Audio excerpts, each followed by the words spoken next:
Hey, Chandler Bolt here, and joining me today is Dr. Henry Cloud. He's the New York Times bestselling author of a bunch of books, including the book Boundaries, Necessary Endings, Changes That Heal, and a bunch of other books. His books have sold nearly 20 million copies. He's also a leadership consultant, working with CEOs, Fortune 500 companies, churches, and smaller private businesses. He's the author of one of my favorite books of all time, Boundaries. We've done an entire company book club on this book, bought it for everyone on the team. I've bought this for people that are close to me in my life. I think it's a book that I find myself constantly recommending, and probably top 10, top 20 books of all time for myself. So I'm excited today. We're going to be talking about writing a perennial bestseller. How do you sell 20 million copies and turning your book into a series, which is something he's done really well. So Dr. Henry, great to have you here. Good to be here. I love talking to people that want to write books. I always run into these people. Oh, I want to write a book. I got a book. I go, well, why don't you write it? And they go, well, I don't have time. Don't give me that excuse, dude. We'll talk about that if you want to, but you have time. Stop it. Yeah. So I I love people that have something inside that they want to get out. Yeah. So talk to me. I did some digging, but I couldn't find it. Was Boundaries the first book that you wrote, or had you written multiple books before then? No, it was actually the second book. And what had happened was I wrote a book, my first book, which was my life's passion, I thought, in my life's work, this one book that I wanted to do. It's called Changes That Heal.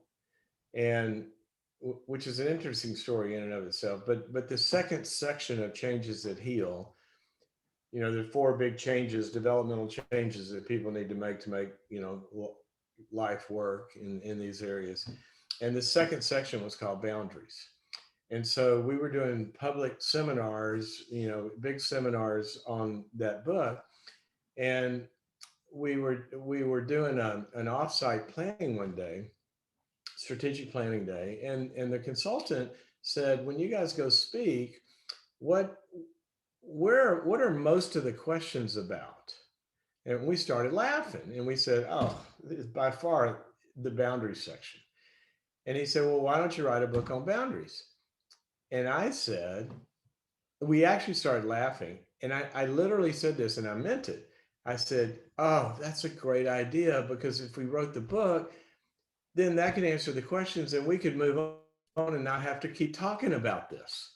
And here we are decades later, still talking about it because it hit a nerve, I guess. Yeah. And when I think there's a good lesson there for folks, which is, what's the thing that people keep asking you about? And that's probably the thing that you should write about. How did you Yeah, go from, this is a small section of the book? Yeah, go ahead. well, I would also say that's true. I think of when I talk to people about, they're trying to find what they want to do and that kind of struggle, which everybody has. I always say, look, make sure these three things come together. Make sure that it's something you're good at. Okay, you gotta bring something to the party. All right. Number one. Number two, make sure you care about it.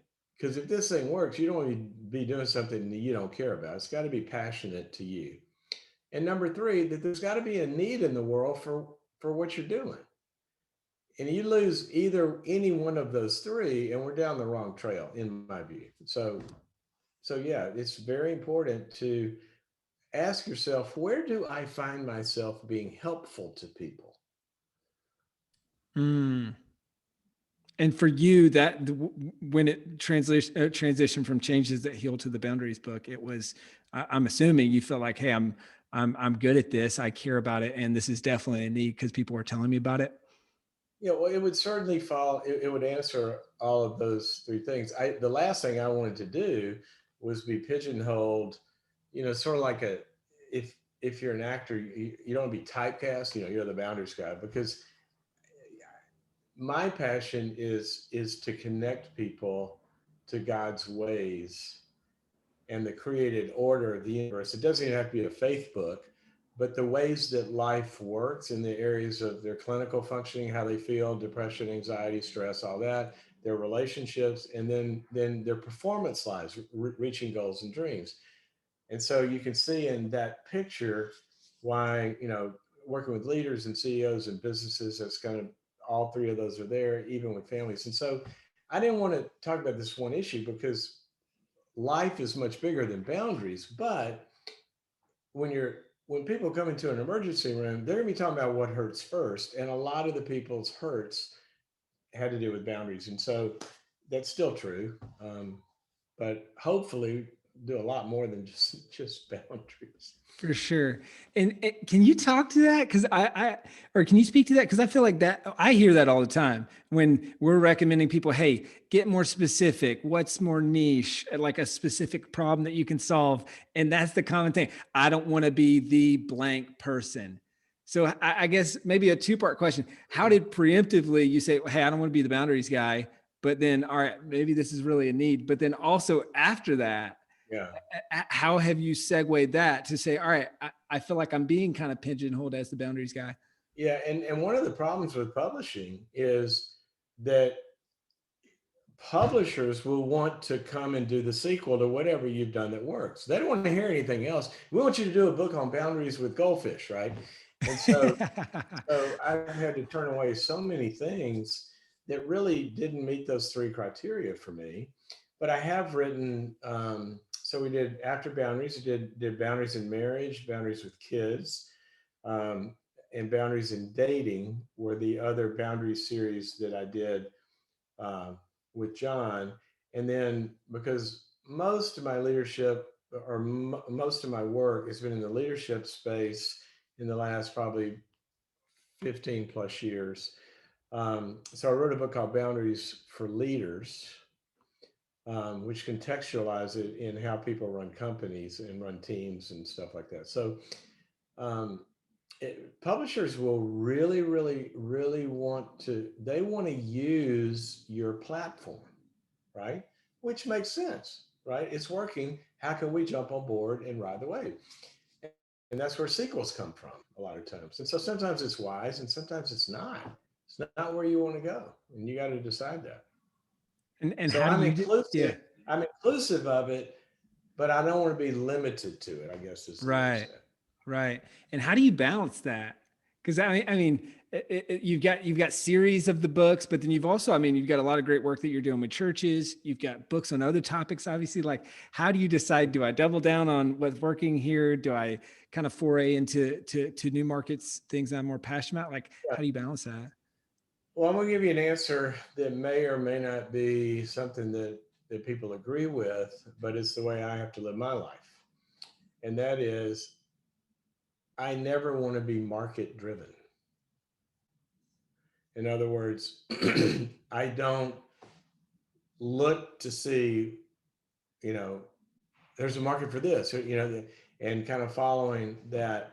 To me, that it it's sort of like the cart before the horse. Um, One of my favorite proverbs says that a person's heart determines their path, and then God directs their steps. And so that's where I think you've got to start from your innermost, your North Star, if you will. Your I don't know, what did my kids call it when they were, what American Girl had a term for this, what, your inner star or something, what your heart beats for.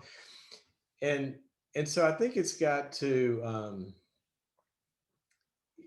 really got to come from there. And so I don't write books based on what I think the market thing is.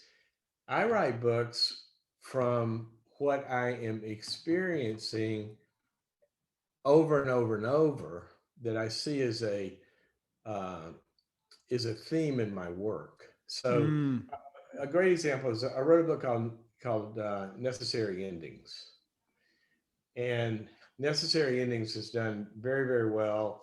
Um, it's used by companies and CEOs and even individuals because it kind of, we have endings in our own lives that we need to execute. And that'd be a great example because I have a process by which I write books. And the beginning of the process is in my work, because I'm not an author. That's not what I do. I'm a practitioner. Okay. So in my work, I'll find myself having the same conversation or seeing something over and over and over, which first of all drives me to have to make sure I'm developing a competency to be helpful in that issue that keeps recurring. And I might go research that. I might go take, continuing ed on that. I might buy 1,000 books, read journals, all that. But if I'm seeing something, this matters enough to where people are stuck with it and they're not finding help anywhere. And so I try to become helpful. And then I will, and I'm not doing this to write a book, but I will field test that. In other words, I got to know, what are we talking about? Is this theory or does this really work and is it helpful? And so I keep a file. When I run into something that seems like this might be an issue that's important, I'll open a file on it in my, in OneNote is where I do it. And let's call that, the important thoughts file. And then if it keeps happening, I'll take it out of that file and I'll put it in a potential book file. And then when I do that, then once it's a potential book, then I stay on the lookout for things I'm running into in life, in my practice, in research that I'm doing, in my personal life, stories, anything that relates to that topic, I throw it in that file. And then at some point, that's going to emerge and kind of stand out of the crowd. And then that's when I do a book deal. And once I get a book deal done, now I've got a deadline and the presses are rolling in terms of a timeline. So that's how I do it. And I could go further into that about the system of how I write a book, which I think everybody, if you don't have a system, you ain't going to do it. Trust me. And everybody's got a system who does this well. So they're all different, but I can tell you what mine is. Yeah, I'd love to touch on that. And so I'll just kind of repeat back what I've heard so far, and then maybe you can elaborate on the system as a whole. So you're a practitioner, as you said. So you're in the field practicing the things, bubbling up important thoughts. When those important thoughts get there's enough of them or enough around a theme, it sounds like that goes to potential book topic. Now you've got a theme on that topic, and then now you're actively looking to what could I add to this overarching topic. Is that right? And then where do you go from there? Like, what is your writing process look like? Yeah, for example, in the what do I add thing, that would be, let me tell you how I wrote my first book, because this is where I learned this. Okay. I was in my 20s and I was in practice, and I had done a lot of model building, if you will, because I like conceptual models of how people grow and change and all of that. And so I was working with some organizations and using these models to teach them how to deal with people's issues, right? And so I'm doing more of this with this one particular organization, and they said, "Is this written down anywhere?" And I said, "No, not really. I was just working, right? It'd be like a GP who's giving flu shots or something, right? And why would you write that down? This is what I do." So they said, "Well, we'd like to turn this into something that we could train our people with and scale it. So would you write a book on it?" Now, at that time, I'd almost just gotten my PhD.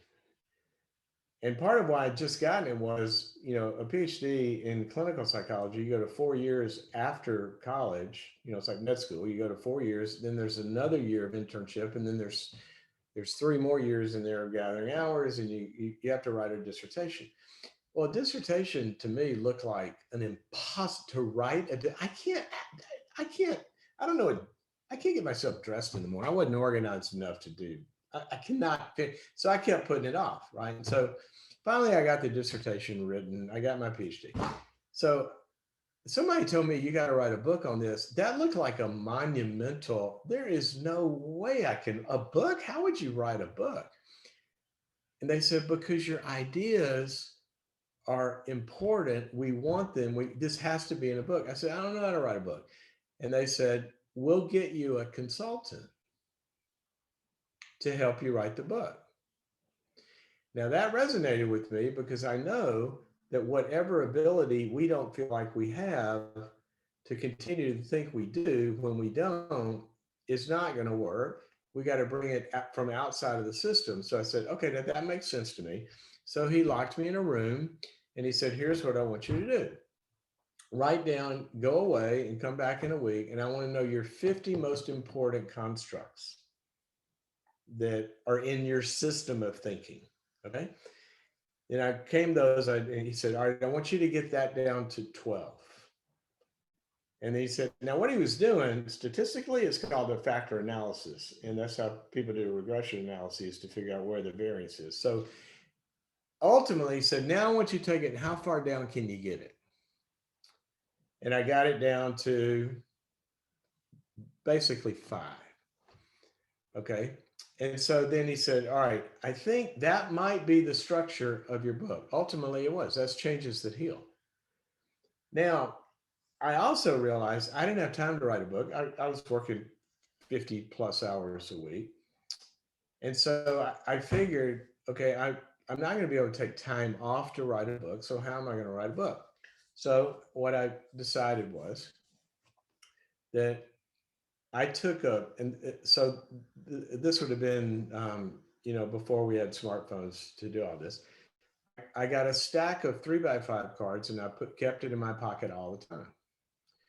And I said, I'm going to commit to like I said, every time I run across an example clinically with a patient or an organization, every time I read an article, every time, if it loads on one of these 5 things, I'm gonna write it down on 3x5 cards so I won't forget it. And I put a 1, 2, 3, or 4 or 5, meaning which section of the book this fits into, drew a circle around the 5 or the 4, 3. And I came home the other day and I throw these in a big cardboard box.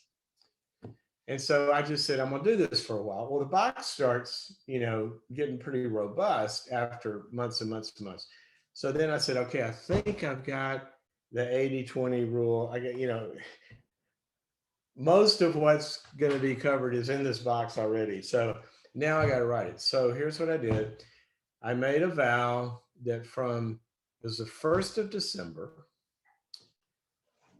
I said, I can't not work. So here's what I do. Here's what I'm going to do. From 5 o'clock on Friday until Monday morning at 8 o'clock, I'm not going to do. Now, the reason I chose that is it's wintertime and I'm a golfer. And so, it's going to screw up less of my competitive golf world.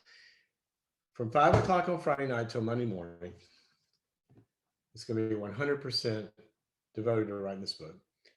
And I'll give myself one break, and Saturday night, I'm going to go out for dinner.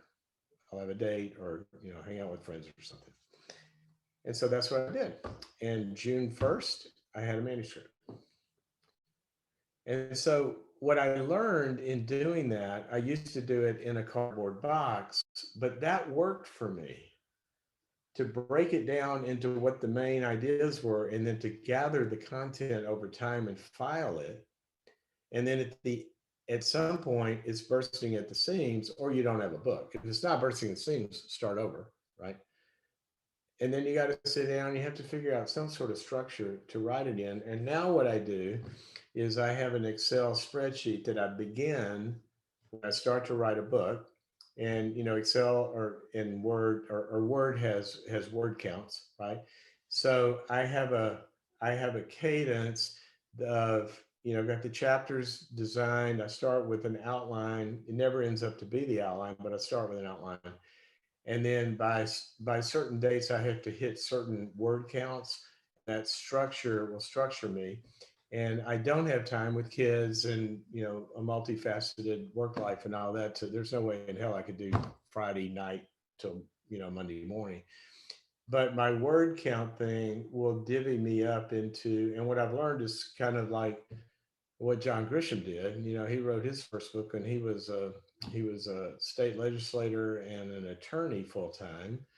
And he wrote A Time to Kill by getting up early and writing 1 page a day for a year. That's how he got his first book. Well, that's kind of similar to what I have to do. So that's a long way of telling you my system. Yeah. But that's how I do it.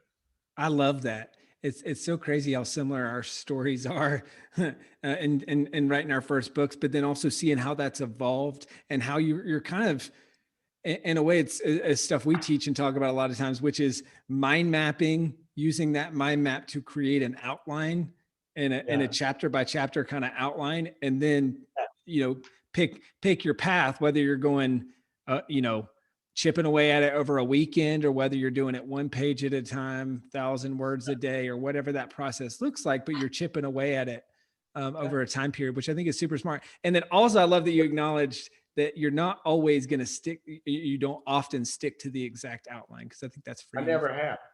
Yeah. I never have. And here's why, for me, I'm not saying everybody should be like this. I don't even do that when I'm speaking. I've got a direction with points I know have to be in there. But what happens is, in the process, for me, I start going into a chapter or concept, and that will hit a button of, oh my gosh, how did I not include this? And that becomes a different chapter, because the creative process will happen while you're writing. And so now sometimes you have to draw the boundaries and say, stop it. That's another book. I remember when I sent in my first manuscript, the publisher called me at 5 o'clock in the morning, because he was on the East Coast. And that's why I remember this call. I answered the phone, and he goes, Henry. I said, what? He says, you don't have to put everything you know in one book. And, and kind of from my perspective, well, I'm only going to write one book. I didn't know I was going to write 40, but I just, and really had to get it down to, that's an important, don't try to put everything in one. I walked away to see if I could get my, see if there's a way I could show you this. I don't know if this is going to work or not. If, let me see. So here is, let me see if, so I've got this folder here. Can you see that? No, it's not going to work with the glare, it looks like. Yeah, not great. Yeah. Anyway, we show you the tree of how, of all these things. And I'm I'm in the process of intellectually, the conceptual work. I haven't started typing it yet. I'm writing a book called To My Friends. And it's the conversations about faith we never had. Things that I want to talk to my friends about, who know that I'm one of those Jesus people, but they also think I'm normal, and that doesn't fit in their head. So we never really talked about it. So I'm writing this book. But you would see a whole list of individual notes on things that would be included in there. And what I'll do at the next step is I got to get in a room and go through all of that. And I narrow it down to what I call the keepers. And these are the things that are going to make it in the book. That's how I do it. That's great. And man, so many things we talk about. And I think I'm just loving what you're saying is the fact that you just talked about conceptualizing it first, and you're like, I'm writing the book, but I'm not actually writing yet. And so giving yourself permission to be thinking through the concepts, narrowing down to the keepers, then writing, and not having to put everything in one book. Well, please, when somebody says, how long does it take you to write a book? I go, do you mean write the book or type it? Those are for me, very different tasks. Because to me, everybody's got a book in them. It's your story. You're living it every day. You just haven't typed it. And so I'm doing all this work, and I'm gathering all the stories and all of this. Now, at some point, I got to sit down and type that out. But the book's probably taken me 5 years to write, because the book is the story. The book, if you can sit down and write a book and you didn't have anything before you started typing it, then you're probably a fiction writer. I mean, what the hell do you know if you don't know it before you start writing? So you see what I'm saying? Your life is writing the book. Your story is writing the book. Don't go anywhere without either you use your phone or a notepad to write down the ideas you get and the thoughts you get, even in the shower or in the car, because you think, oh yeah, I got to include that. It won't come back. You're going to lose it if you don't capture it. It's gone. Do you think you had that mind? I mean, now you're 40 books or whatever in, it's like this is baked into your way of living. Do you think you had that mindset before writing your first book, or was that something that after you did the first one, now that's intuitive and kind of second nature? No, I had that mindset, but it wasn't about writing books, it was about the work. So I've always Interesting. been, as I said, kind of a conceptual model builder. And my quest in my work was I really wanted to understand. I wanted to understand. It's like curiosity is probably my main driver. I just want to understand, why Mm, does somebody get depressed over that? Why does a CEO do that? You know, and I would and that's kind of the mining part of it. And then that turned into maybe a helpful way to write a book. do you think that your natural skill set of thinking in models or concepts, do you think that's a necessary requirement to write great books? And if so, do you think is that, nature versus nurture? Is that born or made? It's both. Mhm. You know, I think um,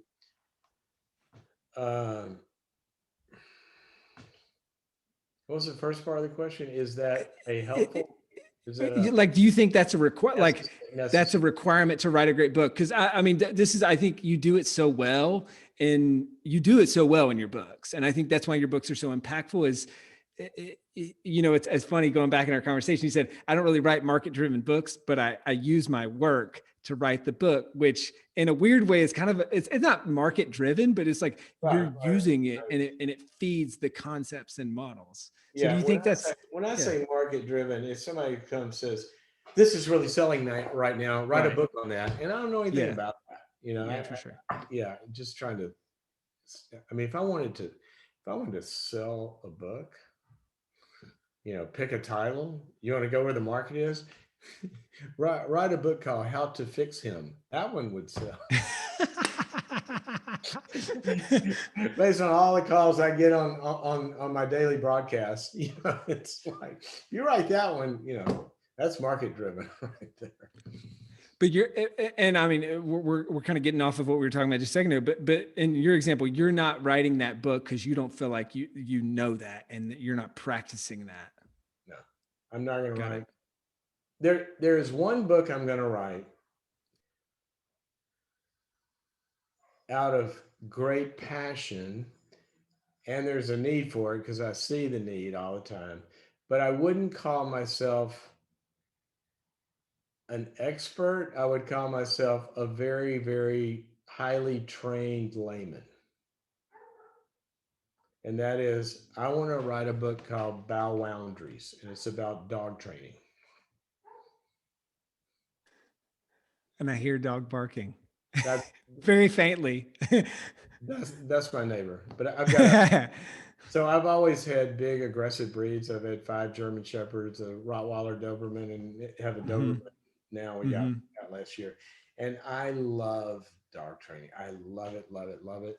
It's so much like working with people as well. But Interesting. I've been trained in dog training, and so I Yeah. really want to write that book. But I Nice. wouldn't. That's not something I'm an expert at. I don't train thousands of dogs. I've trained 6 or 7. Right. Right. Hey, I got one follow up on the writing process, and I want to ask a couple quick questions on marketing and book sales and that sort of thing. So you did an updated, revised version of the book Boundaries, and I think this was 2018. Yeah, Why do the updated, revised version, and how is that writing process different? I'm in the middle of this right now. yeah, I'm doing an updated, and it's I feel like it's so different, making something better than creating new. How do you see that? yeah. It's an important distinction too in what you're saying, because making something better is one thing. Making something, you said, new, I would say making something that's already good be contextualized in the new time and place that we're in now. So boundaries, that's a universal concept that will never go away. That's built into the fabric of the universe. Okay. There are limits, you know, being able to set limits, all of that stuff. That's never going away. But the context changes. All right. So one of the things that we were running into with boundaries, because that book came out so long ago, human nature hasn't changed. The problems are still the same. But what we were running into a lot was people are living 100% of their life in some sort of a digital space. And so, how do you take the concept of boundaries and execute it in the context of our digital lives?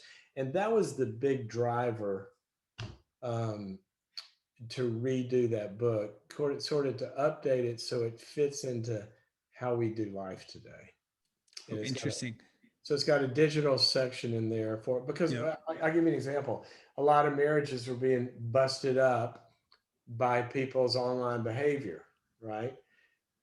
What do they do with their kids? How do you deal with your kids in boundaries and the use of their devices and all that? So that didn't exist when we wrote the book. So That that's makes one. sense. So are you, So so it sounds like when you do, I go back and I look at some stuff and I go, I didn't really say that well. I wish I mm, could say that better. right. Or I wish I could not say that because today it's still true, but today it triggers something in some people that it didn't trigger back then Interesting. in our context. There were a lot of things that we used to say and do that aren't necessarily inherently, you know, whatever, but they're kind of not okay now, and things Sure. change. Sure. That makes sense. So you see the updated and revised version, it sounds like is the concepts are the same, maybe slightly tweaked, but the context is updated or is different. Context. I'll give you an example. I wrote a book. Well, this is an example of how books come from life. Um, I wrote a book called How to Get a Date Worth Keeping. All right, I can promise you, I deal with my life has been with CEOs of public companies, Wall Street banks, Wall Street firms. I don't want to be known as a dating coach, right? I mean, not that there's anything wrong with that, but that's not what a board of directors of a public company is looking for. In fact, gotten that call. We want Yeah. to bring you into our company, but you're a dating expert? No, that's not what I do. But here's how it happened. I was speaking at a lot because I do a lot of speaking, and there was this one particular year. After every talk, I could be out there talking about basket weaving, but three women would come up to me. It's always three or four, maybe. Can we ask you a question? I go, sure. Why aren't we dating? I go, I don't know why you're not dating. They go, why? I go, I don't know. I don't know. Do you want to be dating? Yeah, we'll go date. Well, we can. It's not working. So seriously, this happened like, I'm going to say 5,000 times in a row. And finally, I said, I was in Daytona Beach, Florida. I remember the conversation. These 20 somethings women came up to me and said, why are we dating? I said, you know what? I don't know, but I'm going to find out because this is a problem. So I took a year, established virtual dating groups all across the country, and said, this is a research project for me. I'm going to find out why, if somebody's dating, aren't they dating? Or if one wants to date, aren't they dating? And why can't they find the right one? And so I researched it for a year just because I was curious. And I found out, oh, there's reasons. There's absolutely reasons why it's not working.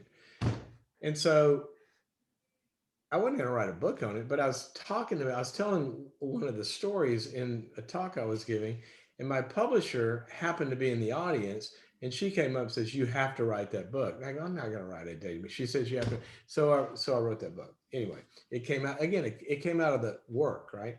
Yeah. So here's the point. I looked at that book the other day. I just did an online event about this. And one of the chapters in there, and you're probably too young to know this phrase, but are you familiar with the term drop your hanky? Uh-uh. Seriously. Seriously. Oh my gosh. Okay. Well, in the olden days, if a woman saw a guy that she wanted to get noticed by, she would walk past him and accidentally drop her hanky and keep walking. And he would go, miss, you dropped your hanky. And that would be how they would meet. So in other words, it's a little flirtatious hint. So one of the chapters is called, are you ready for this? It's still in the book. We have to redo this. It's called Drop Your Hanky, ... or Your Palm Pilot. That was cutting edge. Do you even know what a Palm Pilot was? Yeah, I do. That I do know. It was the first digital assistant people keep their calendar and stuff on before the smartphone. Anyway, we got to change that. Got it. So the context changes, and Context. I think to tie a bow on all this, I would assume that that's pretty similar to the way you do the series. It's the same concept, different context. Whether Yeah. it's boundaries with kids, boundaries for leaders, boundaries in marriage, boundaries in dating, etc. Yeah, and one of the things that that I feel passionate about to that point, and in my field, both in leadership as well as psychology, um, there are authors that write books kind of based on kind of almost like what's hot at the time or what they're learning at the time. And then their next book really disagrees with the first one they wrote because they're kind of growing. And one of the things that's important to me is that I have a meta theory, a meta psychology of things that I don't think will ever change. And then to drop down from the meta level to the particular is a very important process for me. Interesting. I mean, if I wrote a book that said there's no such thing as boundaries, I mean that's not going to happen, right? For sure. So, yeah. So you have a cohesive catalog of ideas that agree with each other. yeah, Hey, we're right at kind of time here. I want to ask a couple final questions. Why do you think these books have sold so well? Like, is there anything particular? Like, obviously, we focus a lot on writing a great book. Your process for like it's very deeply rooted in a need and something that's showing up in your practice. Outside of that, is there anything that you feel like you've done that have really made these books pop? And so, I mean, 20 million copies is just crazy. you remember when you used the phrase nature nurture? Mm-hmm. Yeah. I suppose that's a good way to look at it. You know, I remember we were in a conversation one day, and somebody that had written some book that hadn't done anything. We were friends, so the other person could say this. They said, "How do you write a book that sells that many copies?" And the other friend looked at him and said, "Well, start with writing a good book. You gotta." So there is, I mean, it has to have value because the primary seller of books is word of mouth. I mean, I'm running into people all the time say, "Yeah, I give your book away all the time. We use it in our company. I want people to know this." You know, so there's no way that you can market a book like a viral community can market it on its own. So, and that's mainly going to come from the value of what they've experienced in writing this book. Have you read? You know, I do this. You know, on the TV shows I binge. I say to my friends, "Have you seen?" You know, there's no marketing on this stuff. So anyway, it's get it good. And what I mean by good is it's got to provide value for people. It's either entertainment value, escape value, knowledge that they need, something, but it's got to have value. So that's the nature part of it. But if you write a book and people don't know about it, and you're not fan of that flame, and you're not selling it, good luck, baby. I don't know how that's going to work. And here's what's true. And I'm going to give you the bottom line on this. And I don't know many big authors that would, you know, authors that sell big amounts of books that would, it's what they all, every one of them has told me the same thing. Publishers don't sell books. You sell your book. And if you don't look at it that way, you're going to be very, very disappointed. Okay. And I don't mean by that's not an all or nothing statement. There are some publishers that are better at giving your book a little bit of help in the market. It happens particularly in launch time, generally speaking. Yeah. But if there's not a second rocket that kicks in after a rocket ship takes off, then the one that fires at the ground to get it in the atmosphere, that's what the initial launch marketing budget is usually for, right? You are the fuel that's going to do that. So take boundaries, for example. Let's take that one. My company produced 24 citywide events on boundaries across the United States, citywide events for about 12 years. All right, now I want you to put your head around this. Every month, we were going to 2 cities and we would do a vision casting event 6 months out before the event. We would bring 100 churches together for boundaries and psychology groups and all this, have a vision casting for the event where they could have booths to market their services to people that came, and then send them back and get them to bring the big groups to the events. We did this for 12 years, 24 cities a year. Okay. And people want to say, oh, how does a book? Well, because you're out there introducing people to the book. So that would be just one example.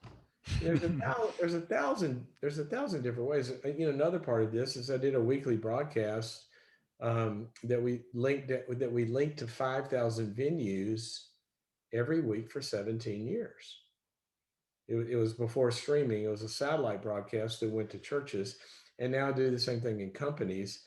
And I did a daily radio show for a long time. But my point is, it's not going to start for you if you're a new author. It's not going to start at that scale, but you got to get out there and you got to hit the streets, and you have to sell your book. John Townsend and I laughed. Our first seminar,